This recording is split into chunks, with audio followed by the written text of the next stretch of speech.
mamshis, kamusta kayo dyan? Ito nga at i-share ko sa inyo kung paano kami nag-travel ng asawa ko at ang anak ko papunta dito sa Canada. So ayun nga mga mamshis, galing kami sa province namin sa Oriental Mindoro, 'di ba ang layo? From Oriental Mindoro to Manila, mga 6 hours ang layo. Hagardo Versosa na agad ang mamshi ninyo. Ito na nga at nagstay kami sa hotel pero kinabukasan, fly lalo na ng mamshi ninyo. Ayan ang aking modrability, super jayak. Talaga naman, mamimiss niya ang kanyang apugang maldito. Anyways mga mamshi, balik tayo sa tips. Pag meron kayong kasamang little one, pag magta-travel kayo, lalo na kapag malayuan. Kailangan yun talaga maging Girl Scout kapag kayo ay isang nanay na, lalo na pag magta-travel kayo ng ganito kalayo. At ang sinakyan pala namin dyan ay Philippine Airlines. Meron silang provided na bassinet para sa mga infant kagaya ng aking bunaki. So mga mamshi na magta-travel kasama ang kanilang little one, huwag kayong mag-alala kasi may special treatment naman dyan. Isa pa pala mga mamshi, kailangan may dala kayong baby bag. Dyan nyo na ilalagay ang kung ano-anong mga kailangang dalhin para sa mga bata. Sa pagkakataong yan mga mamshi, nandyan na kami sa Vancouver. Ayan ang aking anak, kailangan talaga may stroller din kayo. Isa pa pala yan sa tip mga mamshi, kailangan may stroller kayong dala kasi ang layo talaga ng lakarin.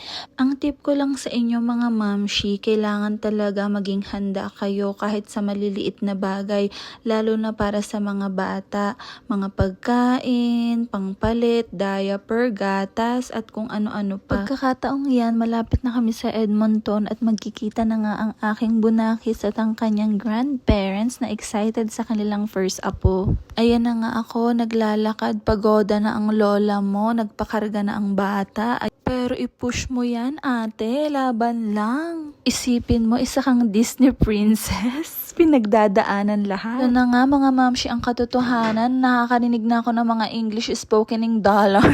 Oo, hindi mo kaya. Hindi lang mano-nosebleed, maninigas ka pa dahil sa sobrang lamig ng panahon agad. Partida pa yan ha, nasa loob ka pa lang ng airport, lalo na kapag lumabas ka mamshi. So ayun na nga mga mamshi, sana nakatulong ang konting tips ko para mag-travel kasama ang inyong mga little one. Finally, after 20 hours ng pag-travel namin from the Philippines to Canada, ito na nga at sumasalubong na ang aking Mudra Bells at ang aking kapatid na si Ineng at ang aking bunakis na ayaw pang sumama muna sa kanyang grandma. So paano yan mga mamshi? Sa susunod na tips na lang ulit.